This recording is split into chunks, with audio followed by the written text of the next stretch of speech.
Bismillahirrahmanirrahim. Elhamdülillahi Rabbil alemin. Vessalatu vesselamu ala eşrefil enbiya'l murselin. Nebiyyina Muhammed ve ala alihi ve sahbihi ecmaîn amma ba'd. Ben birinci teşekkür ederim. Allah razı olsun. Rəbbim məclis qurmusuz. Allah malınıza bərəkət versin. Allah razı olsun. Həmçinin qardaşlar, mühüm məsələlərdən bilmək lazımdır ki, mömin nicat tapmaq üçün, xoşbəxt olmaq üçün həm bu dünyada, həm o biri dünyada təqvalı olmalıdır. Allahdan qorxmalıdır. Allah subhanahu wa ta'ala buyurur ki: وَمَنْ يَتَّقِ اللّٰهَ يَجْعَلْ لَهُ مَخْرَجًا وَيَرْزُقْهُ مِنْ حَيْثُ لَا يَحْتَسِبُ. Kim Allahdan qorxarsa, onu həmişə çıxış yolu göstərər, onu gözləməyən yerdə ruzu verər. Başqa ayədə də ki: وَمَنْ يَتَّقِ اللّٰهَ يَجْعَلْ لَهُ مِنْ أَمْرِهِ يُسْرًا. Kim Allahdan qorxarsa, asanlaşdırar onun üçün işləri. Və təqva da qardaşlar, Allah qorxusu, ona nail olmaq üçün iki dənə şey eləmək lazımdır. Allahın əmrlərini yerinə yetirmək və qadağanlardan çəkinmək. Haram şeylərdən çəkinmək, günahlardan. Və günahlar da qardaşlar çoxdur. Günahlar belə baxanda çoxdur, şəhvətlər çoxdur, şeytanın hilələri çoxdur. Və lakin belə baxanda günahların əsas səbəbi qəlbdə olan xəstəliklərdir. O qəlbdə olan xəstəliklər olanda insan günah edir. Ona görə burada da çox mühüm nədir qardaşlar? Yəni insan tövbə etmək istəyəndə görürsən çox vaxt günahdan tövbə edir, lakin günah qayıdır. Günah qayıdır. Səbəb də nədir? O həmin xəstəliyi müalicə etmir. Həmin xəstəliyi müalicə etmir. Ona görə Peyğəmbər sallallahu əleyhi və səlləm buyurur: "Ələ və in fil cəsədi mudğa." Fil cəsədi mudğa. Yəni bədəndə bir ət parçası var. İdə salahat salahal cəsədu kullu. O sağlam olsa, yəni qəlb, bütün bədən sağlam olur. Yəni insanın qəlbi təmiz olsa, onun bədəni günah etməz. Yaxşı əməllər eləyər. Və Peyğəmbər sallallahu əleyhi və səlləm bəlliklə bizə xəbər verir ki, qəlbə gərək fikir verik. Ən çox. Ona görə də bu qəlbdə olan xəstəliklər ən təhlükəli xəstəliklərdir. Və İbn Qayyim rahimehullah Fəvaid kitabında danışır və deyir ki, 3 dənə xəstəlik var ki, onlar deyir ki, usulul xataya kullu. Yəni onlar deyir bütün günahların səbəbidir. Yəni bu 3 dənə xəstəlikdən biz təmizlənə bilsək, uzaq ola bilsək, demək olar ki, bir çox günahları, əksər günahlar etməyəcək. Və deyir İbn Qayyim ən birinci kibirdir. Yəni təkəbbürlük. Təkəbbürlük ən birinci. Və deyir İbn Qayyim, bu günaha görə məhz iblis Allaha asi oldu. Fikir ver. Yəni Quran-ı Kərimdə oxusan, ən birinci günah idi. İblisin günahı. Onun da səbəbi nə idi? Baxın, Allah asi çıxdı. Hamımız Allah asi çıxa bilərik. Lakin burada görürsünüz səbəb nə idi? Kibir idi. Yəni təkəbbürlük. Özünə sıxışdırmadı. Adəmə səcdə etmək. O vaxt Allah subhanahu əmr etdi. Yaratdı Adəmə, deyir, səcdə et. Təkəbbürlü etdi. Deyir, "Ana xeyrun minhu. Xalaqtani min nar və xalaqtahu min tin." Mən ondan daha xeyirliyəm. Məndə daha çox xeyir var. Çünki məni sən oddan yaratdın, onu isə palçıqdan. İşte təkəbbürlük səbəb idi ki, iblis lənət olundu. Və fikir verin qardaşlar, iblis elə belə fasik deyildi. Heç kafir də deyildi o vaxt. Yəni mələklərlə bir yerdə yaşayırdı. Hətta Allah subhanahu wa ta'ala xitab edəndə mələklərə, ona da bu xitab etdi. Nəyə görə? Alimlər buyurdu, çünki mələklərlə bir yerdə yaşayırdı. Mələklərlə yaşamaq üçün birlikdə onu göstərdi ki, zahirən salih idi. Çoxlu əməllər edirdi ki, Allah subhanahu wa ta'ala ona izin verdi mələklərlə bir yerdə yaşamağa. Lakin görürsən, qəlbində təkəbbürlük var idi. Ona görə ola bilsən, sən ibadət əhli olasan, çoxlu əməllərin olsun, lakin bu xəstəlik səndə olsun. Və buna görə də iblis Allah asi oldu və təkəbbürlük etdi, tövbə etmədi. Görürsən, Adəm aleyhissalam, o da Allah asi oldu. Allah ona da əmr etdi ki, bu ağacdan yemə. İblis də asi oldu. Və lakin bunun asiliyi nəyə görə daha təhlükəli idi? Çünki bunun asiliyi, mənbəsi nə idi? Təkəbbürlük idi. Ona görə təkəbbürlük o qədər təhlükəlidir ki, hətta tövbəyə də aparmadı onu. Adəm günahını başa düşdü, dərhal tövbə etdi. Rabbana zalamna anfusana və illəm təğfir lənə və tərhamnə lənəkunənə minəl xasirin. Daim o Hava ilə bir yerdə başa düşdü ki, xata etdi, Allah asi oldu.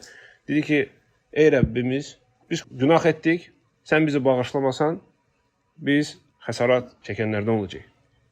Lakin bu yox. Dedi ki, mən sübut edəcəm. Sübut edəcəm ki, bunlar layiq deyildi ona. Sən məni səcdə etdirirdin onlara. Layiq deyildilər. Və görürsən, Allah subhanahu wa ta'ala onu lənət edir. İhbət minhə, yəni qovur onu cənnətdən. Deyir, buradan düş, rədd ol buradan. Sən lənət olundun. Ona görə ən təhlükəsi, bu 3 dənə xəstəliklərdən ən təhlükəsi nədir? Təkəbbürlükdür. Və Və təkəbbürlü də Peyğəmbər sallallahu əleyhi və səlləm vəsf edərək, tərif edərək dedi ki, "Ghamtun nas və batarul haqq." Yəni təkəbbürün tərifi nədir? O vaxt ki soruşdular ki, ya Rasulullah, hamımız istəyirik gözəl paltar geyək, gözəl ayaqqabı geyək. Çünki Peyğəmbər sallallahu əleyhi və səlləm deyir ki, kimdə zərrə qədər təkəbbürlük olsa qəlbində cənnətə daxil olmaz. Və o zaman sahabelər soruşdular, hamımız istəyirik gözəl paltar geyək, gözəl ayaqqabı geyək. Peyğəmbər sallallahu əleyhi və səlləm tərif etdi, dedi ki, təkəbbürlük o deyil. Təkəbbürlük insanlara yuxarıdan aşağı baxmaq və haqqı qəbul etməmək. Bu təkəbbürlüyün tərifidir. Əgər sən hansısa insanı yuxarıdan aşağı baxırsan, özü onlardan yaxşı sayırsan, alçaldırsan onları, hətta biruzə etməsən də, qəlbində olsa, bu da təkəbbürlükdür. Və həmçinin nədir? Haqqı qəbul etmirsən. Ona görə Allah subhanahu wa ta'ala kafirləri təkəbbürlükdə ittiham edir. Bir onlar təkəbbürlük edirlər. Necə Allah subhanahu wa ta'ala Firondan danışır. وَجَحَدُوا بِهَا İnkar etdilər. Firon وَاسْتَيْقَنَتْ بِهَا أَنْفُسَهُمْ ظُلْمًا وَعُلُوًّا Baxmayaraq ki, yəqinlə bilirdilər ki, Musa gələn din haqq dindir. Və Musa haqq peyğəmbərdir. Lakin zulmən və uluva təkəbbürlük edərək qəbul etmədilər Musa əleyhissalamın dinini. İkinci İbn Qayyim rahimehullah buyurur, ikinci xəstəlik nədir? İkinci xəstəlik yəni tamaq. Yəni doymamaq, kifayətlənməmək. Səndə nəsə var? Nemətlər çoxdur. Lakin kifayətlənmirsən. Sən yox, məndə heç nə yoxdur. Biraz da istəyirəm. Və bu deyil, ikinci günah idi. Hansı ki, Quran-ı Kərimdə Allah subhanahu teala onun barədə danışır. Nə idi? Adəmi cənnətdə çıxartdı. Çünki Allah subhanahu teala Adəmə nə qədər meyvə var idi cənnətdə, hamısını dedi ki, ye, iç. Bir dənə bu ağacın meyvəsinə yaxınlaşma. Hətta vəsf etdi və dedi, وَلَا تَقْرَبَ هَذِهِ الشَّجَرَةَ فَتَكُونَ مِنَ الظَّالِمِينَ Bu ağaca yaxınlaşma. Onun meyvəsindən yesən, zalimlardan olarsan. Və nə oldu? Səbəb nə idi? Nəyə görə Adəm əleyhissalam bütün bu ağaclar nə qədər var idi, kifayətlənmədi? Tamaq. Tamaq, hirs. Ona görə də görürsən, səbəb idi ki, cənnətə çıxdı. Allah asi oldu. Və lakin tamaq, qeyd etdiyimiz kimi, təkəbbürlükdən zəifdir. Çünki insan tamaqla günah etsə, o da bilsin tövbə eləsin. Lakin təkəbbürlükdən insan günah eləyəndə tövbə etmir. Çünki özü daha xeyirli bilir. Və bu ikinci günah idi ki, insan tarixində əməl olundu, Quran-ı Kərimdə vəsf olundu və insanı, Adəmi, bizim ulu babamızı cənnətdən çıxartdı.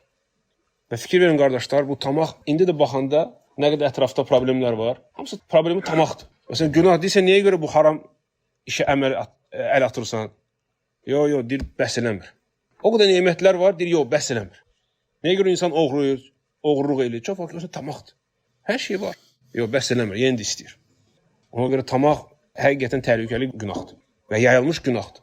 Və üçüncü də İbn Qayyim rahimehullah buyurur, nədir? Həsəd.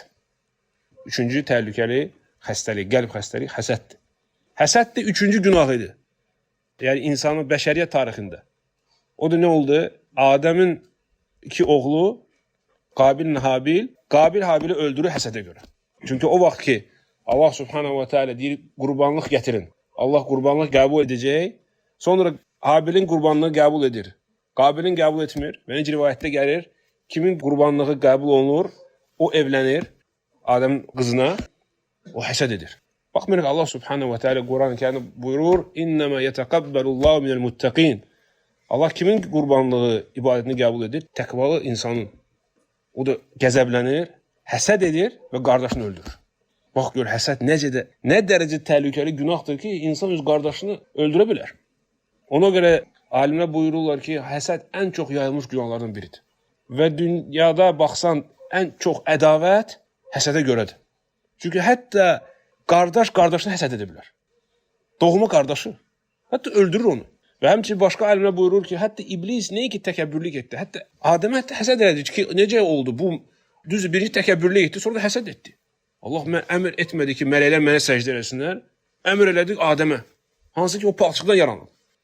Ona görə həsəd, qardaşlar, təhlükəli günahlardandır. Hətta alimlər buyururlar ki, hətta elm tələbənin arasında həsəd ola bilər. Alimlərin arasında da həsəd ola bilər. O qədər təhlükəli günahdır. Yəni, insan ola bilsin ibadət eləyir, lakin həsəd gedmir qəlbindən.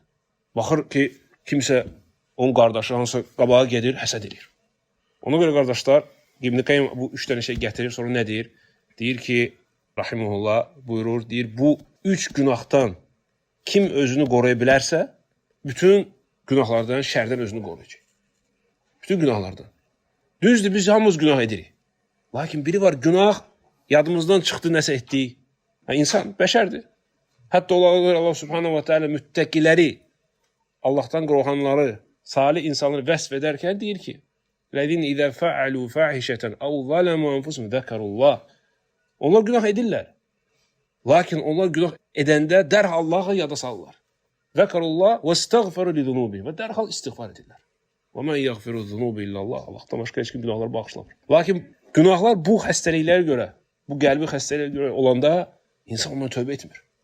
Ona görə alimlər buyururlar ki, həsəd edənin hətta əqidəsində problem var. Çünki Allahın qədərinə tam iman gətirmir. Razılaşmır ki, Allah bu neməti ona verib. Ona görə həsədin tərifi nədir?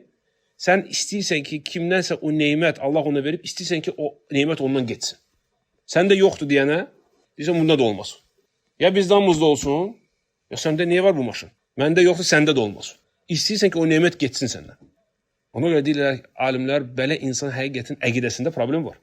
Çünki Allah subhanahu wa ta'ala ona verib ruzunu, sənə verməyib. Sən etiraz edəndə əksinə Allaha etiraz edirsən. Allaha etiraz edirsən. Ona görə də qardaşlar, yəni mühüm məsələlərdən nədir? Bəli, tövbə etməliyik həmişə günah edəndə, lakin həmişə qəlbimizə baxmalıyıq. Qəlbə baxmalıyıq ki, bizim qəlbimizdə nə problemlər baş verir. Ona görə bəzi sələflərdən gələrdi, onlar deyərdilər ki, yəni necə siz zahir əməllərə baxırsınız, biz o vaxt, yəni sahabələr və s. biz o vaxt daha çox qəlbi əməllərə baxardıq. Ona fikir verərdik. Qəlbə nə baş verir? Zahir əməllərə yox. Çünki qəlbin salih olsa, əməllərin, zahir əməllərin mütləq salih olacaq. Peyğəmbər sallallahu əleyhi və səlləm bu hədisdə buyurur. Və lakin əksinə olmaya bilər. Yəni ola bilsin zahir əməllərin olsun, qəlbində isə problemin qalsın, xəstəliyin qalsın. Necə iblisdə oldu? Necə münafiqlərdə? Zahirən ola bilsin hansı bir əməllər eləyir, lakin qəlb xəstədir. Ona görə yəni mühüm məsələlərdən nədir? Gəlib fikir verək qəlbimizə, baxa həmişə qəlbimizə. Nəsə bir əməl eləyəndə, bir günah eləyəndə, baxa bu təkcə tövbə etmək yox. Bəli, tövbə etməliyik, lakin bax niyə görə bu əmələ gəlir? Mən bu günahı niyə görə elədim? Və izlə özünü. Necə Ömər ibn Xattab buyurur, "Hasibu anfusakum qabla an tuhasabu." Özünüzü hesaba çəkin. Hesaba çəkin. Gün gələcək, Allah sizə hesaba çəkəcək. O gün gəlməyincə özünüzü hesaba çəkin. Yoxla, fikirləş, bu əməl mən deyirəm. Niyə görə mən məsələn əsəbləşirəm, hisslənirəm ki, onda o var, məndə yoxdur. Artıq məndə problemdir qəlbimdə. Özün tap özündə o xəstəlikləri. Və müalicə elə. Müalicə elə ki, necə Allah subhanahu wa ta'ala buyurur, "Yevme la yanfu malun ve la banun." O gün nə övladlar, nə mal dövlət xeyir verməyəcəklər. İllə mən ətallaha bi qalbin səlim. Yalnız o kəs ki, salamat, xəstəliksiz, salamat qəlblə gələn insandan başqa. Yəni o gün faydalanmaq deyənə, o gündə nicat tapmaq üçün gəl qəlbimizi təmizləyək və Allahdan istəyirik ki, Allah subhanahu bizim qəlbimizi təmizləsin, bütün günahlardan bizi eşidib faydalanır eləsin. Allah razı olsun qardaşlar. Barakallahu feyk, çox sağ olun.